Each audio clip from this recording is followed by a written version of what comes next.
Hola, este vídeo es para Valentín Lizarzaburu Santoyo, que dice que quisiera saber qué ejercicios de rehabilitación se podrían usar para alguien que tiene amnesia retrógrada.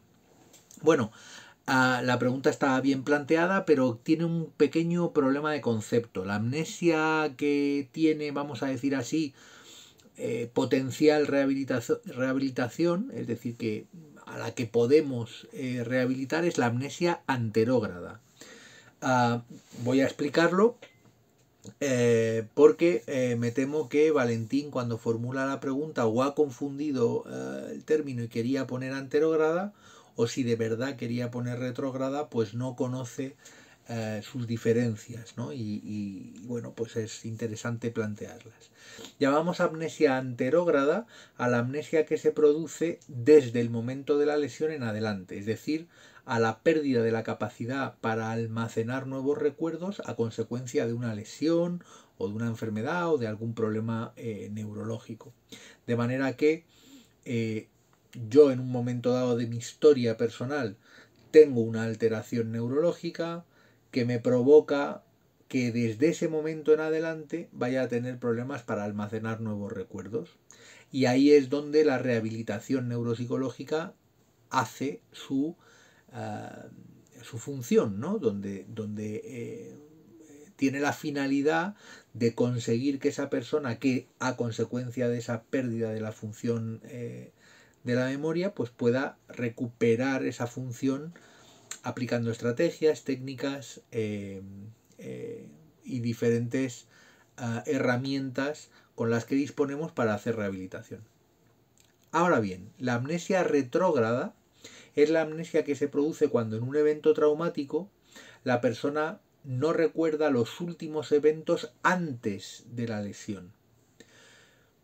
Es decir, se diferencia de la anterógrada en que la anterógrada ocurre desde la lesión en adelante y la retrógrada ocurre desde la lesión hacia atrás.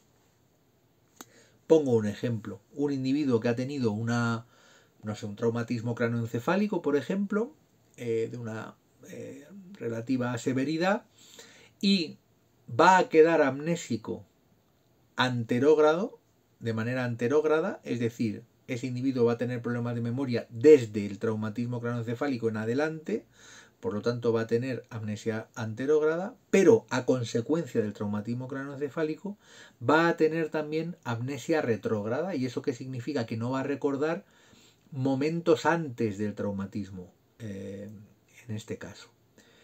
La gravedad del traumatismo, de hecho, se puede establecer mediante el lapso de tiempo de la amnesia retrógrada. En una amnesia, en un traumatismo leve o moderado, la persona puede perder las últimas horas o incluso un día o los últimos días antes del traumatismo. No recordar, por tanto, cómo se ha producido el traumatismo, ni a lo mejor lo que desayunó esa mañana, o incluso lo que cenó el día anterior o hizo los días anteriores. En los casos más graves, la amnesia retrógrada puede durar meses o incluso años en algunos casos. Por tanto, ese tipo de amnesia es una amnesia que ocurre por lesión de estructuras cerebrales relacionadas con la memoria, y ese olvido, esos olvidos de la autobiografía del individuo no tienen realmente una finalidad de recuperación. Es decir,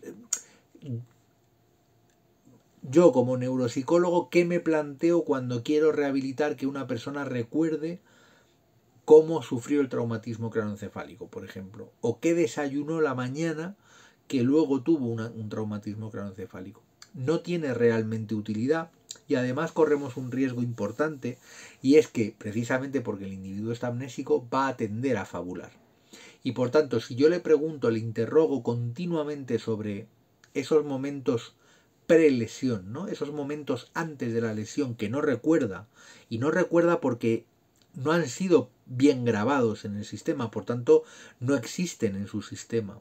Y yo le pregunto por ellos y le invito a que me cuente cosas que pueda ser que ocurrieran, entonces le estoy invitando a fabular. Le estoy invitando a rellenar ese periodo de su vida que no recuerda con la fabulación que la persona quiera crear. Incluso sabemos que somos capaces de generar recuerdos. Yo podría,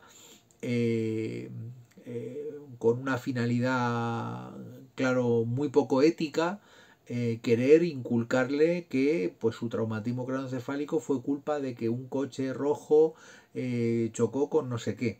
En realidad puedo conseguir prácticamente que recuerde cualquier cosa, porque como no es esa información no fue grabada, mediante la fabulación yo puedo incitarle con fines, como digo, muy dudosos, y es algo que es claramente inadecuado y no procede. Podría incluso conseguir que estuviera completamente seguro de haber visto a no sé qué coche ocurriendo no sé qué cosa. Por tanto, la pregunta de Valentín, ¿qué ejercicios de rehabilitación se podrían usar para alguien con amnesia retrógrada? Yo le diría, la amnesia retrógrada es mejor no tocarla. No tiene una utilidad real para la persona. Es decir, si yo no recuerdo los últimos meses antes de mi accidente, por ejemplo, a mí lo que me interesa es que hacia el futuro, desde este momento en adelante, mi equipo rehabilitador haga que yo sea más funcional, que yo tenga mejor memoria y que mi amnesia anterógrada sea menor. Es decir, que yo participe de una vida social, laboral, personal, familiar, optimizada. Si yo no recuerdo horas, días, semanas o meses antes de mi accidente, pues no sé realmente qué utilidad tiene para la persona recordarlo. No sé si tendríamos que gastar esfuerzo en que lo recordara, y corremos un riesgo muy importante de estar invitándole a fabular. Y eso, pues yo sinceramente no lo veo. No sé en qué contexto Valentín formula la pregunta, pero en principio yo le preguntaría, pues, ¿para qué? ¿No?